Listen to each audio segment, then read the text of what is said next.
On parlait de ce sujet ce matin, Simon-Pierre, la réouverture des stations-service pour les moteurs diesel ce mercredi. Tout à fait, il faut dire que c'est une nouvelle qu'on a saluée avec beaucoup d'ovation Oui. parce qu'il était temps déjà, parce que vu la situation depuis avant-hier jusqu'hier, la situation était vraiment chaotique dans la circulation. Beaucoup de citoyens n'ont pas pu vaquer à leurs occupations et beaucoup de personnes également, au-delà de la rareté des véhicules, du taxi dans la circulation, il y avait même ce taux de facteur-là. Donc je veux dire que cette situation vient aider un tout petit peu et réfléchir, revigorer tout le monde, parce que les gens étaient en train Évidemment. L'État dans sa mission, c'est aussi assurer le service minimum, même en temps de crise. Et je pense que c'est ce qu'a fait montre de se communiquer depuis hier et permettre au diesel, quand même aux véhicules diesel, de pouvoir s'approvisionner. Je pense que c'est quelque chose. Même si on a plus de véhicules essence que diesel. Hier nuit, même j'en parlais avec mon voisin, on se disait mais bon, c'est quand même compliqué, bien que c'est une mesure à travers laquelle on commence à ouvrir progressivement. Parce que si, je comprends un petit peu l'État, si on ouvrait ce matin pour les moteurs à essence plus les moteurs diesel, il allait y avoir une certaine affluence dans les stations et ça allait créer un petit peu de pagaille dans la cité, je trouve. Non, tout à fait. Il faut dire déjà que est-ce que, au-delà même d'ouvrir, est-ce qu'effectivement en termes d'essence, on a suffisamment de réserves. Voilà. Est-ce qu'on a assez de stock?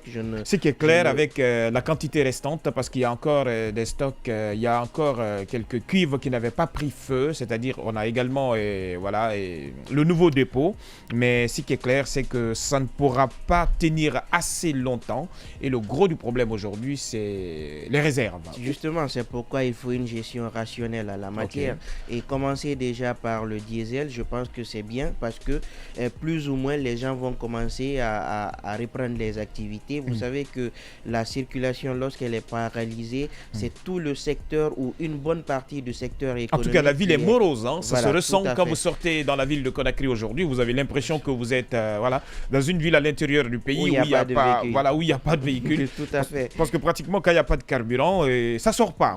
Ça ne sort pas. Le travail, beaucoup de personnes n'iront pas travailler.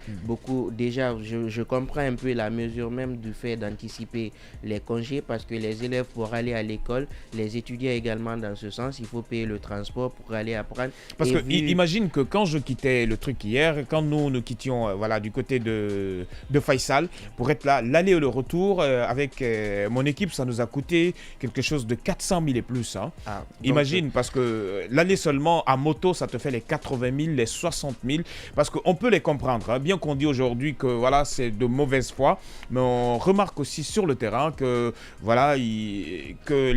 l'essence est vendue même à 50 000 francs le litre à certains citoyens. Et si tu achètes l'essence à 50 000 francs, à combien tu vas prendre ton passager quand même? Justement, c'est une chaîne. Déjà, si la source est en train d'élever le prix, l'approvisionnement, on sera obligé effectivement que les motards également, pour gagner le minimum là-dessus, d'augmenter le transport. Et il faut le dire, la solidarité dont a fait montre la jeunesse guinéenne je ne sais pas le qualificatif utilisé, mais je pense que c'est d'autant plus salutaire. Et au regard même de l'apport des autres, on a vu des équipes même qui se sont mobilisées pour prendre le relais la nuit. Il faut dire que franchement, c'est une solidarité qui auparavant, peut-être, je ne sais pas si j'ai vécu longtemps pour attester les origines de cette solidarité, mais je sais quand même que la personnification même ou l'expression même de la solidarité était vraiment apparente du côté de la mosquée Faisal.